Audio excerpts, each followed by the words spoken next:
male sinimbe ni male tebedum mafu sirawo fajar ak guddi loolu man maa jël décision bi man maire Amadou Diarra kon jàkka ji ña fay julli ji laa ko defal pour seen xol sedd ci dal bi seen xel di dal bu ñuy julli donc jumaa yi ak jàkka yi Pikine Nord man maa wax nañ ko fa def man Amadou Diarra. nga baal ma xanaa kon slogan bi ngay wax une commune éclairée une commune sécurisée foofu la jógee. merci parce que une commune éclairée li tax ñu def ko ci t-shirt yi ñoo xam ne la sécurité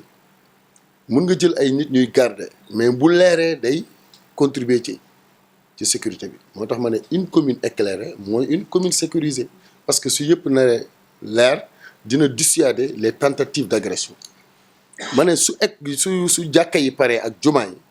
jëlal leen ma écoles yi toutes les écoles gardiens yi dañuy am nekk gardien nekk ci biir école bi ñoo seen famille mais duñu sax presque mën a garder ndax école bi dafay yaatu te day lëndëm mais dañuy ñëw di sàcc bagages yi di sàcc di toj bureau directeur yi di toj bureau maître yi di yóbbu bagages yi école bu tijjee mu nekkaat yeneen problème donc njàmbat boobu su ma ko déggee j'en ai profité pour dire nañ ma wëral toutes les écoles donc école Pikine Nord yi quartier yu ko wër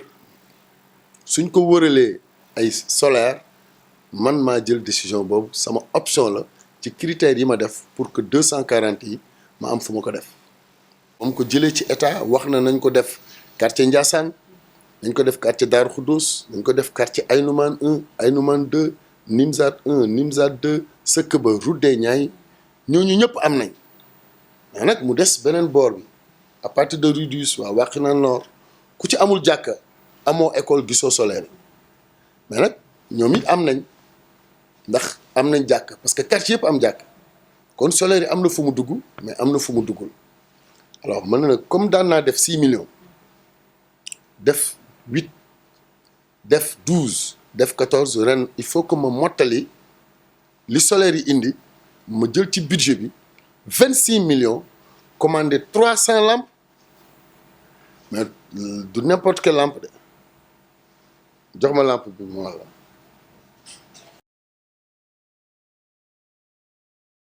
lii fii laa ko teg benn échantillon la parce que jamono yi la demande sociale mooy maire lampe yi agsiwul ci ñun et j'ai commandé 26 millions kii c'est des LED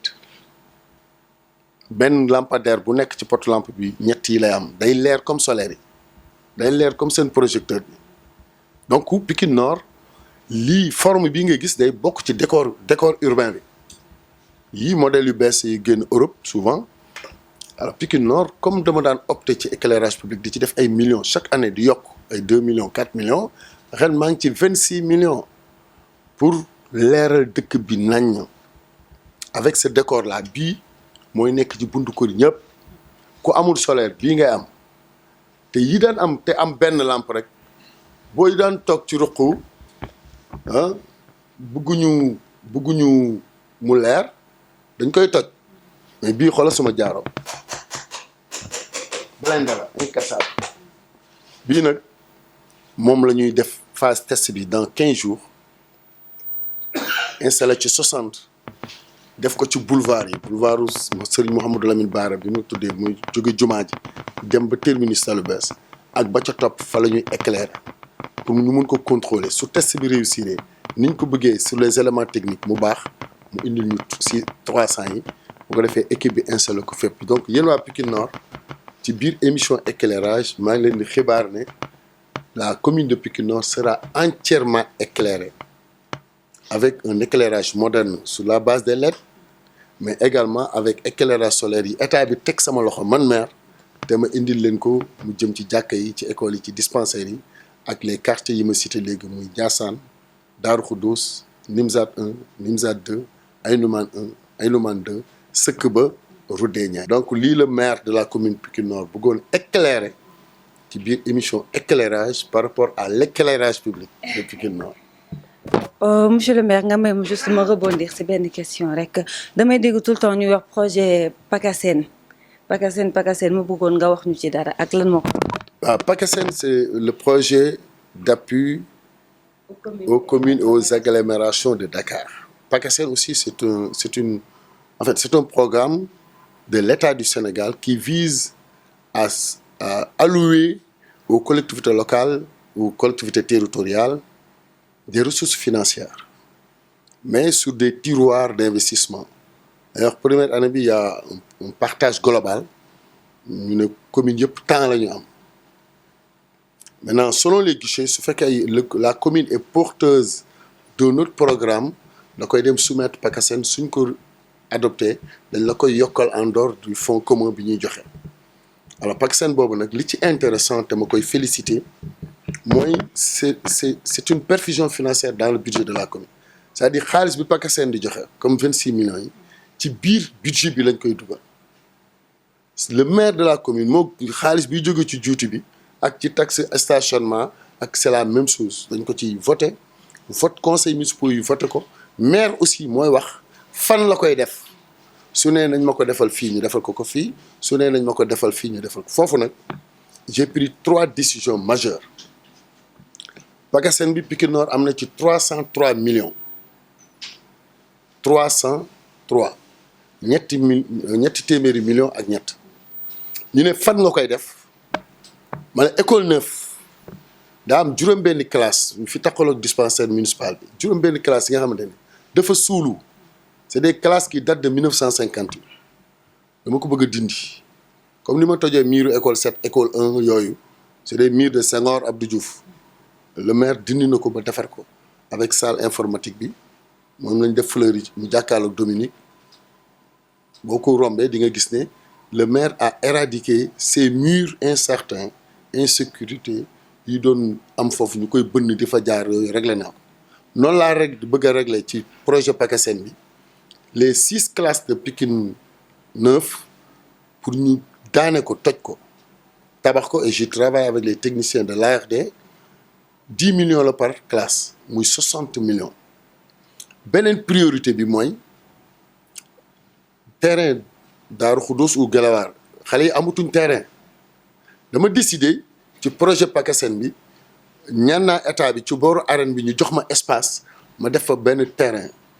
avec gazon synthétique mu nekk multifonctionnel xale yi di fa def handball basket ak football bu ko defee équipe Daaru Xudoos Gelawaar pokkus bee ñu leen jox mu am conflit le maire de la commune connaissant ces problèmes mu réglé ko mais l'état tarde maa ngi koy wax ci Milk Créa un cri de cœur des populations et du conseil municipal ngir yàlla président Macky Sall tabax nga sa arène ci sunu 24 hectares la ca des c'est du domaine de l'état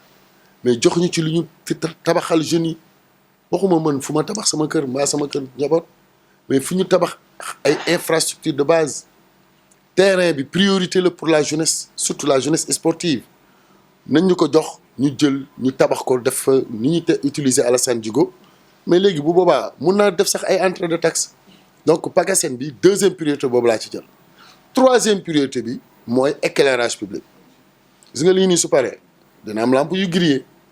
dina am ruq bu peut-être bu des parce que sur 700 su ma amee 240 solaires am 300 day nekk 540 donc il me restera à peu près 200 pour couvrir toute la zone année bi ci topp PACASEN bi su ñëwee day mottali yëpp donc lii le maire en tant que décideur option yi mu jël comme priorité dans le cadre du financement du PACASEN pour régler les besoins des populations. monsieur le maire ñu ngi lay remercier kon yaakaar naa yéen mbokk internet yi doon laaj ay éclaircissement tey jii monsieur le maire leeral na lépp kon ñu lay remercier sama. man maa leen di féliciter d'abord parce que je crois que 2 fois ou une fois dañ koy lancé avec Mansour defe naa dégg naa ko xaw ma lan ngeen doon def ak jeunes yeeg yooyu après defe naa seen première édition bi daf ma rëcc mais c'est une pertinente initiative et je suis très fier en tant que maire de la commune de voir des jeunes de Pikine Nord qui investissent dans les médias et aujourd'hui avec la presse en ligne je crois que yéen ak Warkha TV ak Light TV mais nag bu leen def comme yéen jeunes